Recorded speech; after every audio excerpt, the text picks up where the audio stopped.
வணக்கம் மக்களே, welcome to TN government jobs by உங்கள் ஆர்கே. ஸோ நமக்கு இன்றைக்கி ஜாப் வேக்கன்சிஸ் எங்கேருந்து வந்திருக்குன்னு பார்த்தீங்கன்னா சென்ட்ரல் கவர்மெண்ட் பேங்க்ஸ். ஸோ அந்த செக்டார்லேருந்து தான் நம்மளுக்கு ஜாப் வேக்கன்சிஸ் வந்திருக்கு.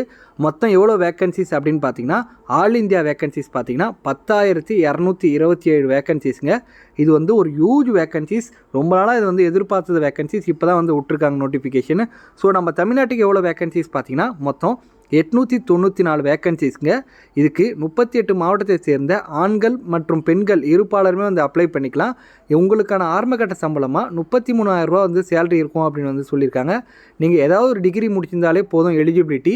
உங்களுக்கு எந்த விதமான எக்ஸ்பீரியன்ஸு வேண்டாம். ஃப்ரெஷராக இருந்தாலே இது வந்துக்கு நீங்கள் வந்து எலிஜிபிலிட்டி அப்படின்னு வந்து சொல்லியிருக்காங்க. வாங்க கம்ப்ளீட் டீட்டெயில்ஸ் பார்க்க போகலாம்.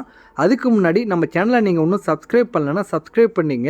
அப்போ நம்ம போடுற வீடியோஸ் உடனுக்குடன் உங்களுக்கு ரீச் ஆகும். ஸோ இந்த வீடியோ வந்து கொஞ்சம் லென்த்தாக இருக்கும். ஸோ ஸ்கிப் பண்ணாமல் பாருங்கள். அப்போ தான் நான் சொல்கிற விஷயம் உங்களுக்கு வந்து தெளிவாக புரியும். ஸோ 894 வேக்கன்சிஸ் சொல்லலை இல்லைங்களா, அது வந்து பேங்க் வைஸாக அவங்க வந்து ஸ்ப்ளிட் பண்ணி கொடுத்துருக்காங்க. பேங்க் ஆஃப் பரோடாவில் பார்த்தீங்கன்னா மொத்தம் 105 வேக்கன்சிஸ்ங்க. பேங்க் ஆஃப் இந்தியாவில் 20 வேக்கன்சிஸ், பேங்க் ஆஃப் மகாராஷ்டிராவில் 40 வேக்கன்சிஸ், கனரா பேங்க்கில் 450 வேக்கன்சிஸ், சென்ட்ரல் பேங்க் ஆஃப் இந்தியாவில் 127 vacancies, Indian Overseas Bank 50 vacancies, Punjab national பேங்க்கில் 60 வேக்கன்சிஸ், பஞ்சாப் அண்ட் சிந்த் பேங்க்கில் 30 vacancies, union bank of India மொத்தம் 12 வேக்கன்சிஸ்ங்க. நம்மளுக்கு யூகோ பேங்க்லேயும் இந்தியன் பேங்க்லேயும் வந்து நாட் ரிப்போர்ட்டட் அப்படின்னு வந்து சொல்லியிருக்காங்க. அதாவது இன்னும் எவ்வளோ வேக்கன்சிஸ் அவங்க வந்து இன்னும் சொல்லலை அப்படின்னு வந்து சொல்லியிருக்காங்க. ஸோ அதுலேயுமே ஒரு நல்ல ஒரு யூஜான வேக்கன்சிஸ் கண்டிப்பாக வரதுக்கான வாய்ப்புகள் இருக்குது. ஸோ இது எல்லாமே வந்து பயன்படுத்திங்க. டோட்டல் வேக்கன்சிஸை அவங்க கம்யூனிட்டி வைஸாகவும் வந்து ஸ்ப்ளிட் பண்ணி கொடுத்துருக்காங்க. ஜஸ்ட் நான் இந்த பிடிஎஃபோட டவுன்லோட் லிங்க்கு வந்து டிஸ்கிரிப்ஷனில் கொடுக்குறேன். ஜஸ்ட் நீங்கள் டவுன்லோட் பண்ணி பார்த்துங்க. ஸோ ஐபிபிஎஸ் அதாவது institute of banking personnel selection. So வந்து நம்ம தமிழ்நாடு கவர்மெண்ட்டுக்கு எப்படி கவர்மெண்ட் ஜாப்ஸ்லாம் டிஎன்பிசி மூலியமாக கால்ஃபர் பண்ணுறாங்களோ அதே மாதிரி பேங்க் ஜாப்ஸ்லாம் institute of banking personnel selection இது மூலிமா தான் வந்து கால்ஃபர் பண்ணுறாங்க. இது வந்து டிஎன்பிசி எப்படியோ அதே மாதிரி இதுவும் ஒரு ஆணையம்ங்க. ஸோ இதற்கான ஆன்லைன் போர்ட்டலில் அப்ளை பண்ணுறதுக்கான ஸ்டார்டிங் டேட் ஆல்ரெடி ஸ்டார்ட் ஆகிடுச்சு. லாஸ்ட் டேட் பார்த்தீங்கன்னா ஆகஸ்ட் 21 வரை உங்களுக்கு வந்து டைம் இருக்குங்க. ஸோ ஆன்லைன் எக்ஸாமினேஷன் 2 விதமான எக்ஸாமினேஷன் இருக்குது, preliminary and main. Online examination preliminary பார்த்தீங்கன்னா உங்களுக்கு அக்டோபர் 2025 இருக்குன்னு சொல்லியிருக்காங்க. அதற்கான ரிசல்ட் நவம்பரில் வந்து ரிலீஸ் ஆகும். ஆன்லைன் எக்ஸாமினேஷன் மெயின் பார்த்தீங்கன்னா நவம்பர் 2025 நடக்கும் அப்படின்னு வந்து சொல்லியிருக்காங்க.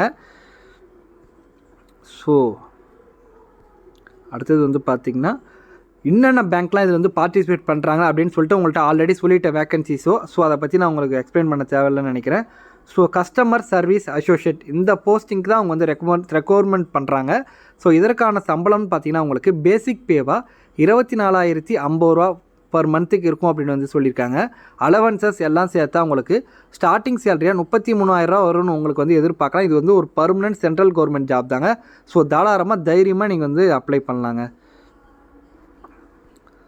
ஸோ இதற்கான ஏஜ் லிமிட் பார்த்தீங்கன்னா மினிமம் நீங்கள் 20 வயசு கம்ப்ளீட் ஆகிருக்கணும். மேக்ஸிமம் 28 வயசு வரையும் அப்ளை பண்ணிக்கலாம் அப்படின்னு வந்து சொல்லியிருக்காங்க. ஏஜ் ரிலாக்ஸேஷனுமே இருக்குது. ஸோ நீங்கள் வந்து பார்த்தீங்கன்னா 2/8/1997 அப்புறம் பிறந்தவங்களாக இருக்கணும். 1/8/2025 2005 அதுக்குள்ளே பிறந்தவங்களாக இருக்கணும் அப்படின்னு வந்து சொல்லியிருக்காங்க. ஸோ எஸ்சி எஸ்டியாக இருந்தீங்கன்னா உங்களுக்கு 5 வருஷம் ஏஜ் ரிலாக்ஸேஷன் இருக்குங்க. ஓபிசியாக இருந்தீங்கன்னா 3 வருஷம் ஏஜ் ரிலாக்ஸேஷன் இருக்குது. மாற்றுத்திறனாளி நண்பர்களாக இருந்தால் 10 வருஷம் ஏஜ் ரிலாக்ஸேஷன் இருக்குங்க. ஸோ அதெல்லாம் உங்களுக்கு ஜென்ரல் இன்ஸ்ட்ரக்ஷன் வந்து கொடுத்துருக்காங்க. ஸோ இதெல்லாம் வந்து நீங்கள் ஜஸ்ட் கோ த்ரூ பண்ணுங்கள், உங்களுக்கு கண்டிப்பாக ஐடியா கிடைக்கும். ஸோ இதற்கான கல்வி தகுதியாக நீங்கள் ஏதாவது ஒரு டிகிரி முடிச்சிருந்தா போதும் அப்படின்னு சொல்லியிருக்காங்க. 21/8/2025 அதுக்குள்ளே வந்து நீங்கள் டிகிரி வந்து கம்ப்ளீட் பண்ணியிருக்கணும் அப்படின்னு வந்து சொல்லியிருக்காங்க. இன்கேஸ் நீங்கள் அரியர்லாம் வச்சுருந்தீங்கன்னா கூட இந்த டேட்குள்ளே நீங்கள் முடிச்சிருந்தீங்கன்னா இதுக்கு வந்து எலிஜிபிலிட்டி அப்படின்னு வந்து சொல்லியிருக்காங்க. இதுக்கு உங்களுக்கு தமிழில் எழுத படிக்க பேச தெரிஞ்சிருக்கணும் அப்படின்னு வந்து சொல்லியிருக்காங்க. கம்ப்யூட்டர் நாலேஜும் இருக்கணும் அப்படின்னு வந்து சொல்லியிருக்காங்க. கம்ப்யூட்டர் நாலேஜ்னால் ரொம்ப பயப்படாதீங்க, ரொம்ப இன்டெப்த்தான நாலேஜ்லாம் கிடையாது. ஓரளவு சிஸ்டம் வந்து ஆப்ரேட் பண்ணுற அளவு தெரிஞ்சிருந்தாலே போதும் அப்படின்னு வந்து சொல்லியிருக்காங்க. அதேமாதிரி நீங்கள் ஆன்லைனில் அப்ளை பண்ணும் போது உங்கள் காலேஜில் வந்து நீங்கள் பர்சன்டேஜ் அதாவது சிஜிபிஏன்னு சொல்லுவோம் இல்லைங்களா மார்க்கு. ஸோ அதை வந்து பர்சன்டேஜாக கன்வெர்ட் பண்ணி ஆன்லைனில் அப்ளை பண்ணும்போது நீங்கள் வந்து பர்சன்டேஜாக வந்து மென்ஷன் பண்ணணும் அப்படின்னு வந்து சொல்லியிருக்காங்க. ஸோ அடுத்தது கிரெடிட்ஸ் ஹிஸ்ட்ரி. இப்போ எல்லா பேங்க்லேயுமே வந்து கொண்டு வந்துட்டாங்க. நீங்கள் பேங்க் ஜாப் அப்ளை பண்ணுறதா இருந்தாலே உங்களோட கிரெடிட் ஸ்கோர் வந்து மினிமம் 650 இருக்கணும் அப்படின்னு வந்து சொல்லியிருக்காங்க. இவங்க வந்து 650ன்றதை மென்ஷன் பண்ணல, பட் இன்றைக்கி எல்லா பேங்க்லேயுமே வந்து மினிமம் கிரெடிட் ஸ்கோர் 650 இருக்கணும் அப்படின்னு வந்து சொல்லியிருக்காங்க. ஸோ நீங்கள் அப்ளை பண்ணுறீங்கன்னா உங்களோட கிரெடிட் ஸ்கோர் 650 இருக்கா அப்படின்றத வந்து செக் பண்ணிங்க. ஸோ இதுக்கான அப்ளிகேஷன் ஃபீஸாக எஸ்சி எஸ்டி மாற்றுத்திறனாளி நண்பர்களாக இருந்தால் 175 ரூபா அப்ளிகேஷன் ஃபீஸாகவும், மற்ற நண்பர்கள் அதாவது ஜென்ரலாக இருந்தீங்கன்னா 850 அப்ளிகேஷன் ஃபீஸாகவும் வந்து சார்ஜ் பண்ணுறாங்க. ஸோ ஸ்ட்ரக்சர் ஆஃப் எக்ஸாமினேஷனை பொறுத்தவரையும் ஆல்ரெடி நான் சொன்ன மாதிரி 2 விதமான examination, preliminary examination and main examination ரெண்டுமே இருக்குது. ரெண்டுமே வந்து பார்த்திங்கன்னா அப்ஜெக்டிவ் டைப்ஸ் தான். ஸோ இதுக்கு வந்து பார்த்திங்கன்னா 100 கொஸ்டின் 100 மார்க் சொல்லியிருக்காங்க. 1 மணி நேரம் உங்களுக்கு time preliminary examination. Main examination மொத்தம் 155 கொஸ்டின் 200 மார்க்கு 2 மணி நேரம் டைம் அப்படின்னு வந்து சொல்லியிருக்காங்க. ஸோ இதுக்கு வந்து பார்த்திங்கன்னா உங்களுக்கு நெகட்டிவ் மார்க்குமே இருக்குங்க. நீங்கள் ஒரு கொஸ்டின் தப்பாக ஆன்சர் பண்ணிங்கன்னா 0.25 வந்து உங்கள் நெகட்டிவ் மார்க் இருக்குது அப்படின்னு வந்து சொல்லியிருக்காங்க. தமிழ்நாட்டில் எக்ஸாமினேஷன் பொறுத்தவரை 3 லாங்குவேஜில் நடக்குது, இங்கிலீஷ், ஹிந்தி அண்ட் தமிழ். நீங்கள் ஆன்லைனில் அப்ளை பண்ணும்போது உங்களுக்கு எந்த லாங்குவேஜில் வந்து கொஸ்டின் பேப்பர் வேணும் அப்படின்னு வந்து சொல்லுவாங்க. உங்களுக்கு தமிழ் வேணும்னா தமிழ் சூஸ் பண்ணிக்கலாம், இங்கிலீஷ் வேணும்னா இங்கிலீஷ் சூஸ் பண்ணிக்கலாங்க. ஸோ ப்ரீ எக்ஸாமினேஷன் ட்ரைனிங்னா ஒன்றும் இல்லைங்க. உங்களுக்கு எக்ஸாமினேஷன் ட்ரைனிங் வந்து முன்னாடியே சில லிமிட்டட் நம்பர் ஆஃப் கேண்டிடேட்ஸ்க்கு மட்டும் நாங்கள் வந்து கொடுக்குறோம், ஷெடியூல் பண்ணியிருக்கோம் அப்படின்னு வந்து சொல்லியிருக்காங்க. அதுவுமே யாருக்குன்னு பார்த்தீங்கன்னா SC ST OBC minority communities ex serviceman மாற்றுத்திறனாளி நண்பர்களுக்கு மட்டும், குறிப்பிட்ட நபர்களுக்கு மட்டும் அவங்க வந்து ப்ரீ எக்ஸாமினேஷன் ட்ரைனிங் கண்டக்ட் பண்ணுறதுக்கான சோர்ஸ் வந்து நாங்கள் வந்து இருக்குது அப்படின்னு வந்து சொல்லியிருக்காங்க. ஸோ நீங்கள் ஆன்லைனில் அப்ளை பண்ணும் போது அதுவுமே வந்து கேட்கும், உங்களுக்கு ப்ரீ எக்ஸாமினேஷன் ட்ரைனிங் வேணுமா அப்படின்னு கேட்கும். ஸோ உங்களுக்கு வேணும் அப்படின்னா அதுவுமே வந்து மறக்காமல் நீங்கள் வந்து அதை மென்ஷன் பண்ணிக்கோங்க. ஸோ இதெல்லாம் வந்து பார்த்திங்கன்னா ரொம்ப டீட்டெயிலாக வந்து ஈச் அண்ட் எவ்ரி டீட்டெயில்ஸ் வந்து அவங்க டீட்டெயிலாக கொடுத்துருக்காங்க. ஜஸ்ட் இதெல்லாம் நீ வந்து டவுன்லோட் பண்ணி கோ த்ரூ பண்ணுங்கள். நான் ஒவ்வொன்றும் வந்து எக்ஸ்பிளைன் பண்ணால் உங்களுக்கு ஒரு மாதிரி போர் அடிக்க ஆரம்பிச்சிடும். ஸோ இதுக்கு வந்து நம்ம எப்படி சார் அப்ளை பண்ணுறது அப்படின்னு கேட்டிங்கன்னா ஆன்லைன் மூலிமா தாங்க அப்ளை பண்ணணும். அவங்களோட அஃபிஷியல் வெப்சைட் ibps.in இந்த வெப்சைட் போய்ட்டு நீங்கள் வந்து ஆன்லைன் மூலிமா வந்து அப்ளை பண்ணிக்கலாங்க. ஆன்லைன் மூலிமாவே நீங்கள் வந்து பேமெண்ட்டுமே அப்ளிகேஷன் ஃபீஸ் வந்து சார்ஜ் பண்ணிக்கலாம்.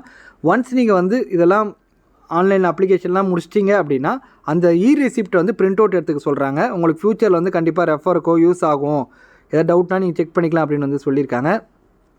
ஒன்ஸ் நீங்கள் ஆன்லைனில் அப்ளை பண்ணுறீங்க, எல்லா ப்ராசஸ் முடிஞ்சுன்னு வச்சுங்க, சார் நான் இது வந்து நான் தப்பாக அப்ளை பண்ணிட்டேன் சார், எப்படி சார் மாற்றுறது அப்படின்னு கேட்டால் அதற்குமே அவங்க வந்து டைம் கொடுக்குறாங்க. நீங்கள் அப்ளிகேஷன்லாம் முடிஞ்சு லாஸ்ட் டேட் முடிஞ்சதுக்கப்புறம் 2லேருந்து 3 நாள் வந்து டைம் கொடுக்குறாங்க. ஸோ அதை யூஸ் பண்ணி நீங்கள் எதாவது தப்பாக அப்ளை பண்ணியிருந்தீங்கன்னா எடிட் பண்ணுறதுக்கான வாய்ப்பு அவங்க 2லேருந்து 3 நாள் தராங்க. ஸோ அதை வந்து பயன்படுத்திங்க. முடிஞ்ச அளவு ஃபஸ்ட் டைம் அப்ளை பண்ணும் போதே கரெக்டாக தெளிவாக 1க்கு 2 டைம் செக் பண்ணி அப்ளை பண்ணுங்க.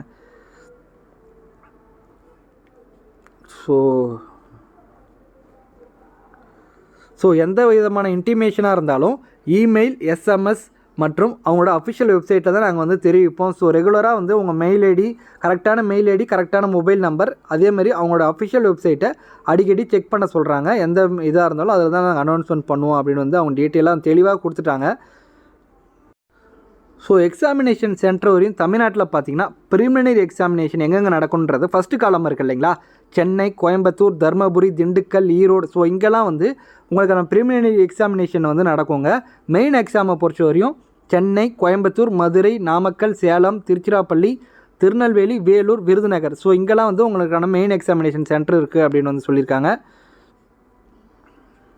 ஸோ நம்ம தமிழ்நாட்டுக்கு பார்த்தீங்கன்னா ஆல்ரெடி நான் உங்களுக்கு சொல்லிட்டேன், தமிழ்நாட்டில் வந்து பார்த்திங்கன்னா தமிழ் லாங்குவேஜில் தான் வந்து உங்களுக்கு எக்ஸாமினேஷன் இருக்கும், தமிழ், இங்கிலீஷ். ஸோ உங்களுக்கு எது வேணுமோ நீங்கள் வந்து செலக்ட் பண்ணிக்கலாங்க. ஆன்லைனில் அப்ளை பண்ணும் போது அதற்கான ஆப்ஷன் வந்து கேட்கும். ஸோ அவ்வளோதான் ஃப்ரெண்ட்ஸ், இதோட இந்த வீடியோ முடியுது.